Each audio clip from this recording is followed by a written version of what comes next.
बिस्मिल्लाहिर्रहमानिर्रहीम। अस्सलाम वालेकुम। मेरा नाम है मुस्तफ़ा शहज़ाद और हम लोग पढ़ रहे हैं chapter number 1 problem solving, computer science की नई बुक जो 9th क्लास की आई है। आज का जो टॉपिक ऑफ डिस्कशन है वो हमारे पास वो है flow chart. Flow charts are helpful to know the steps which are use to solve the problem. Flow charts हमें मदद करते हैं उन स्टेप्स को जानने के लिए जो किसी भी प्रॉब्लम को सॉल्व करने में यूज़ होते हैं। ठीक है, ज़ाहिर सी बात है, एक प्रॉब्लम हम लोग सॉल्व करते हैं तो हम लोग कुछ स्टेप्स की में से वो सॉल्व करते हैं या वो कुछ स्टेप्स में सॉल्व होती है। तो फ़्लो चार्ट्स उन स्टेप्स को ही जानने में हमारी मदद करते हैं। डेफिनेशन देख लेते हैं इसकी क्या है। Definition of a flow chart: a flow chart is a graphical representation of the steps to solve the problems. We use symbols for each step and these steps are connected with the help of arrows to show the flow of processing. Flowchart एक graphical representation होती है उन steps की जो problems को solve करने में मदद करते हैं। ठीक है, we use symbol, हम उन steps को एक symbols की शक्ल में लिखते हैं, रिप्रेजेंट करते हैं, क्योंकि सिंबल ज़्यादा से पता ग्राफिकल प्रेजेंटेशन है तो हम लोग उसको सिंबल की मदद से ड्रॉ करते हैं। For each step and these steps are connected with the help of arrows, और इन स्टेप्स को हम लोग कनेक्ट करते हैं with the help of arrows से, ताकि वो एक फ़्लो को दिखा सकते हैं हम लोग कि प्रोसेस जो है वो किस फ़्लो में हो रहा है। जैसे इस साथ में एक एग्जांपल भी है, ये आपकी बुक में एग्जांपल थी, आई गेस वो थी कि सॉक्स और शूज़ पहनने आपने, तो आप उसका एक फ़्लो चार्ट ड्रा करें, how to wear a shoes and socks. तो इसकी एग्जांपल आप देख लें। स्टार्ट है, इसका एक सिंबल होता है जो मैंने ड्रॉ भी किया हुआ है। टेक द शूज़, ये एक प्रोसेस की सिंबल होती है, स्क्वायर टाइप, रेक्टेंगल टाइप। और wear socks and wear shoes, आगे ख़त्म। ठीक है, अच्छा, इस फ़्लो चार्ट में आपने एक तरतीब वाइज चलना है। तरतीब वाइज से मुराद ये है कि जैसे आपने, अगर आपको एक टास्क दिया हुआ है, जैसे यहीं पे आप देख रहे हैं आपको एक टास्क दिया हुआ है, आपने शूज़ और सॉक्स पहनने हैं, तो ऐसा ना हो कि आप पहले शूज़ पहन रहे हों और फिर सॉक्स पहन रहे हों, तो काम ख़राब हो जाएगा। तो इसलिए आपने यहाँ पे स्टेप्स का ख्याल रखना है। Importance of a flow chart, importance क्या है फ़्लो चार्ट की? In problem solving flow chart can be use to plan a solution. Problem solving में हम लोग फ़्लो चार्ट को इसलिए ड्रॉ करते हैं ताकि हम लोग एक सोल्यूशन को प्लान कर सकें। If a flow chart is already there, अगर हमारे पास उस प्रॉब्लम का फ़्लो चार्ट अगर हमारे पास पड़ा हुआ है, there we can quickly understand the way a problem is solve. तो हम लोग उस तरीके को जान सकते हैं ईजीली, वो जो प्रॉब्लम है वो किस तरीके से हमारे पास सॉल्व हुई हुई है। एक ही मैंने आपको जैसे पहले भी डिस्कस करता रहा हूँ कि हर प्रॉब्लम का एक ही सलूशन नहीं होता, काफ़ी सारे सलूशन होते हैं और हम लोग उनमें से एक बेस्ट सलूशन को चूज़ करते हैं। हम लोगों ने पहले स्टेप्स पढ़े थे फ़्लो चार्ट प्रॉब्लम सॉल्विंग के, अगर आपको याद हो। अगर नहीं देखे आप लोगों ने तो आप पीछे वीडियो सारी देखें और आपको समझ आ जाएंगे। मैंने अपने चैनल पे वीडियोस अपलोड की हुई हैं शुरू से। आगे चलते हैं। It is more effective to visualise a solution graphically than a test. ये ज़्यादा पुरअसर होता है एक सलूशन को विजुअलाइज करना ग्राफिकली देन अ टेक्स्ट, बजाय इसके कि हम लोग उसको टेक्स्ट की सूरत में देखें। अगर हम लोग खाली टेक्स्ट ही पढ़ते रहेंगे तो देन वो इफेक्टिव नहीं होगा। ठीक है, इंट्रैक्शन नहीं होगी इसमें उस सलूशन में। तो ज़ाहिर सी बात है, कोई भी चीज़ अगर हो तो ग्राफिकली अगर उसका हमारे पास पड़ा हुआ है देन वो ज़्यादा बेटर है। ठीक है, कोई भी चीज़, जैसे फॉर एग्जांपल अगर मैं आपको एक मिसाल दूँ डोज़ की। डोज़ एक ऑपरेटिंग सिस्टम है, आपने शायद 8th क्लास की बुक में पढ़ा हो शायद। ऑपरेटिंग सिस्टम है, उसमें हम लोग जो भी टास्क परफॉर्म करते हैं with the help of commands करते हैं। ठीक है, लेकिन अगर आप ये विंडोज़ पे आ जाएं तो विंडोज़ में हम लोग जस्ट अ क्लिक, हम कोई भी एक क्लिक करते हैं तो हमारा वो काम हो जाता है। ठीक है, जैसे एक माई कंप्यूटर का आइकन है, इसी तरह और भी काफ़ी सारे हैं। तो ग्राफिकल रिप्रेजेंटेशन मैटर करती है। आगे देखते हैं। A graphical representation also makes it effective to verify whether the solution is correct or not. जो ग्राफिकल रिप्रेजेंटेशन है किसी भी प्रॉब्लम की, वो इसलिए भी इफेक्टिव है क्योंकि हम लोग जान सकते हैं इसमें कि जो सॉल्यूशन जो है हमारे पास करेक्ट भी है कि नहीं है। It is also good way to communicate a solution of a problem to other people. और ये बहुत अच्छा एक तरीका है जिसके ज़रिए हम लोग दूसरों को भी हम लोग अपने सोल्यूशन के बारे में बता सकते हैं। किसी भी प्रॉब्लम के बारे में अगर हम लोगों ने डिस्कस करना था वो भी हम लोग ग्राफिकली तौर पर ईज़िली बता सकते हैं, और ये एक अच्छा तरीका है।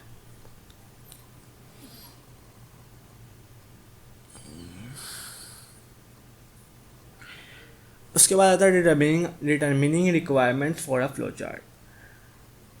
इन a flow chart we use input, output, decision making and processing. The steps are describe below. Input होती है हमारे पास कोई इनपुट जो हम लोग यूज़र से लेते हैं। फॉर एग्जांपल अगर मैं आपको कोई टास्क परफॉर्म करना है और देन आप लोग फिर पूछेंगे सर जी क्या टास्क है। जो आप पूछेंगे क्या टास्क है वो बेसिकली आपकी क्या इनपुट, वो आपकी क्या होगी, इनपुट होगी जो मैं दूँगा। उसके बाद है डिसीजन मेकिंग, प्रोसेसिंग, आउटपुट। आगे देखते हैं इनका क्या सिलसिला। Input and output. Input means taking data from user. Input हम लोग उसको कहते हैं जो वो डाटा होता है जो हम लोग यूज़र से लेते हैं। It is important to know how many and what types of inputs are required. ये जानना ज़रूरी है कि कितनी और किस टाइप की इनपुट हमें चाहिए।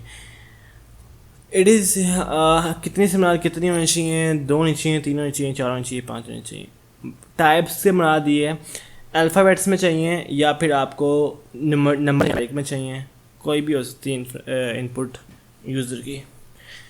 आउटपुट क्या होती है, उसी सिंबल जो हम लोगों को यूज़र इनपुट देता है उसकी मदद से हम लोग एक आउटपुट उसको प्रोवाइड करते हैं। ज़ाहिर सी बात है, अगर फॉर एग्जांपल मैं आपको कहता हूँ कि आपने 2 नंबर को ऐड करना है तो आप लोग क्या करेंगे, मुझसे पूछेंगे, इनपुट लेंगे कौन से नंबर हैं जिनको हम लोगों ने ऐड करना है। अब मैं कहता हूँ A+B करना है आपने, ठीक है। ए में वैल्यू जो स्टोर करो, ए की जो वैल्यू होती है वो 12 है, बी की जो वैल्यू होती है फॉर एग्जांपल 15 है। आपने दोनों को ऐड करना है। देन आप इसको प्रॉब्लम को समझते हैं। ऐड तो बेसिकली आसान सा ये ऑपरेशन है, आपने जस्ट प्लस करना होता है, ठीक है। तो आपने प्लस करना है इन 2 नंबर को। प्रोसेस, वो पहले प्रोसेस होगा, उस प्रोसेस में क्या हो रहा है, 2 नंबर ऐड हो रहे हैं। देन उसका कोई आंसर आएगा इस प्रोसेस होने के बाद। अब वो आंसर क्या होगा, वो हमारे पास आउटपुट होगी किसी भी 2 नंबर की इनपुट की, ठीक है। इसकी डेफिनेशन देखते हैं आउटपुट की क्या। Outputs are use to display information. Outputs use होती हैं डिस्प्ले इन्फॉर्मेशन, जो इन्फॉर्मेशन होती है उसको डिस्प्ले करवाती हैं। And usually this information exhibits the processed result. और यह इन्फॉर्मेशन होती है जो प्रोसेस्ड रिजल्ट से हमें हासिल होती है। प्रोसेसिंग क्या है जी, ये प्रोसेसिंग हमारे पास फ्लो चार्ट प्रोसेसिंग होती है। आप यूज़र से इनपुट लेते हैं, उसके बाद वो प्रोसेस से समझाती है। प्रोसेस फेज में होने के बाद हमें एक आउटपुट मिलती है। इस डायग्राम में यही शो हो रहा है। Flow charts also contain processing steps. Flow chart में कुछ प्रोसेसिंग स्टेप्स भी होते हैं। हम लोगों ने पीछे एग्जांपल भी देखी थी वेयर्स, शूज़ एंड सॉक्स में, उसमें भी कुछ प्रोसेसेस थे। वेयर्स, शूज़, पहले take the shoes and socks, उसके बाद क्या था वेयर सॉक्स, उसके बाद था wear shoes. The processing steps are use for performing calculation. ये प्रोसेसिंग स्टेप्स हमारे पास कैलकुलेशन परफॉर्म करने के लिए भी यूज़ होते हैं।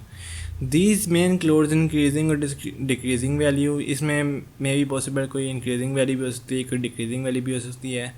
एडिंग, मल्टीप्लाइंग, कुछ मल्टीप्लाई भी हो सकते हैं, हम लोग इसमें ऐड भी कर सकते हैं। इस तरह हम लोग बहुत कुछ कर सकते हैं with the help of processing symbol, ठीक है। Decision making. अच्छा, डिसीजन मेकिंग में पहले इसकी डेफिनेशन पढ़ लें। To determine whether the statement is true और false and taking appropriate steps accordingly is called decision making. Decision making हम लोग तब यूज़ करते हैं जब हमारे पास कोई ना कोई कंडीशन आ रही हो। फॉर एग्जांपल एक कंडीशन मैं आपको दिए इस तरह बता सकता हूँ कि एक 2 नंबर से आपने 2 नंबर्स को ऐड करना है और 2 नंबर का रिज़ल्ट जो है हमेशा 0 से बड़ा आना चाहिए। अब 0 से बड़ा तभी आ सकता है जब हमारे पास जो नंबर मैं आपको दे रहा हूँ वो 0 से अगर बड़े होंगे, ठीक है। यहाँ पे मैंने एक एग्जांपल भी तौर पर मैंने आपको समझाने की कोशिश करता हूँ। जैसे मैं आपको 2 नंबर देता हूँ 0। अब ये एक कंडीशन लगाई हुई है, यहाँ पे एक स्टेटमेंट लगाई हुई है। अगर तो नंबर्स जो मैं आपको दे रहा हूँ अगर तो वो ग्रेटर देन 0 हैं देन ऐड नंबर्स, ठीक है। अदरवाइज़ हम लोग को स्क्रीन पे शो हो देगा कि इनवैलिड इनपुट। तो ऐसी स्टेटमेंट्स, ऐसी प्रॉब्लम्स, कोई ना कोई प्रॉब्लम स्टेटमेंट ही है ये दरअसल, कि जिस प्रॉब्लम में फॉर एग्जांपल कंडीशन आ जाए तो हम लोग उसको इफ़ एल्स की मदद से सॉल्व कर सकते हैं। डिसीजन लेना पड़ता है हमें वहाँ पे। हम लोगों ने डिसीजन क्या लेना है कि अगर ये स्टेटमेंट ट्रू होती है देन हम लोग प्रोसेस करेंगे, अदरवाइज़ हम लोग प्रोसेस नहीं करेंगे। एग्जांपल मैंने अभी आपको दिए, नंबर्स दे दूँ अगर मैं आपको, तो आपने नंबर्स की मदद से नंबर्स को पहले कंडीशन लगा देंगे आप कि अगर ये नंबर्स जो मैं आपको दे रहा हूँ अगर वो ग्रेटर देन 0 हैं देन आप ऐड कर दें, अदरवाइज़ स्क्रीन पे शो करवा दें या कुछ और कर दें वगैरह वगैरह। आगे इसके सिंबल्स आ जाते हैं फ्लो चार्ट के। Flow chart explain a process clearly through symbols and text. Flow chart जो है वो एक्सप्लेन हम लोग एक प्रोसेस को हम लोग फ्लो चार्ट की मदद से एक्सप्लेन करते हैं, लेकिन फ्लो चार्ट की मदद से किस तरह एक्सप्लेन करते हैं, with the help of symbols and text. ठीक है, they use special shapes to represent different types of actions. इसमें कुछ शेप्स यूज़ होती हैं स्पेशल किस्म की, जो कि हमारे पास डिफरेंट एक्शंस को रिप्रेजेंट कर रही होती हैं। और स्टेप्स इन प्रोसेस और कुछ स्टेप्स होते हैं, उनको भी ये शेप्स जो है रिप्रेजेंट कर रही होती हैं। फ्लो लाइनें इसमें यूज़ होती हैं, जो कि फ्लो लाइन किस लिए यूज़ होती है, it is use to determine the flow of steps in a flow chart. Terminal use होता है स्टार्ट और एंड टर्मिनल, जो कि स्टार्ट टर्मिनल क्या होता है, प्रोसेस के शुरुआत को बताता है, और एंड टर्मिनल क्या बताता है, उसके इख्तिताम को, यानी उसको ख़त्म कब हुआ प्रोसेस, प्रॉब्लम सॉरी। उसके बाद प्रोसेस सिंबल है हमारे पास, it represent operation to change values. ये ऑपरेशन परफॉर्म करता है प्रोसेस सिंबल, और ये डिसीजन मेकिंग है, जब भी हमने बात की है पीछे। It shows a conditional operation, ये कंडीशनल ऑपरेशन होते हैं, ऑपरेशन तब भी होगा जब वो कंडीशन फुलफिल होगी। That determines which one of the two paths to take, जो डिटरमिन करता है कि कौन सा पाथ हमने चूज़ करना है। अगर वो स्टेटमेंट ट्रू होगी तो हम लोगों ने स्पेसिफिक पाथ चूज़ करना है, और अगर फॉल्स होगी तो पर्टिकुलर पाथ चूज़ करना है वगैरह वगैरह। The operation is commonly yes और नो, येस नो क्वेश्चन। ये ऑपरेशन जो है येस नो क्वेश्चन में होता है, और ट्रू और फॉल्स टेस्ट में होता है। ठीक है, ट्रू होगा तो येस हो जाएगा, फॉल्स होगा तो फिर नो हो जाएगा। Input output, it indicates the input of data from user और displaying results to user. Input हमारे पास ज़ाहिर सी बात है यूज़र से डाटा लेने के लिए यूज़ होगा, और आउटपुट हमारे पास आउटपुट शो करवाने के लिए स्क्रीन पे, वो इसलिए यूज़ होगा। इसके ज़रिए हम लोग इनपुट आउटपुट शो करवा सकते हैं सिंबल के ज़रिए। कनेक्टर क्या होता है, if a flow chart does not fit on a page, अगर हमारे पास जो फ्लो चार्ट है हमारे पास एक ही पेज फिट नहीं हो रहा, हम लोगों ने अगला पेज चूज़ करना है, अगले पेज पे जाना है, तो हम लोग कनेक्टर की मदद से जा सकते हैं। कनेक्टर इस चीज़ को शो कर रहा होता है कि हमारे पास जो फ्लो चार्ट है अभी ये पहले पेज पे एंड नहीं हुआ, दूसरे पेज पे भी मौजूद है।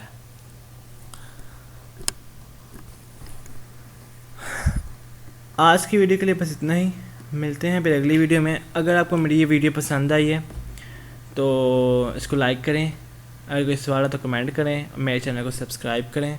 आज की वीडियो में जो हम लोगों ने देखा है वो क्या देखा है, डेफिनेशन देखी है, उसके बाद इंपॉर्टेंस देखी है, रिक्वायरमेंट्स जानी है कि कौन सी रिक्वायरमेंट्स होती हैं, और हम लोगों ने कुछ सिंबल्स देखे हैं जो कि फ्लो चार्ट्स में यूज़ होते हैं। अगर आपको मेरी वीडियो पसंद आई है तो उसको लाइक करें, मेरे चैनल को सब्सक्राइब करें। कोई सवाल है आपके पास तो कमेंट सेक्शन में पूछ सकते हैं आप, और इसको ज़्यादा से ज़्यादा शेयर करें अपने फ्रेंड्स के साथ। मिलते हैं फिर अगली वीडियो में, तब तक के लिए अल्लाह हाफिज़।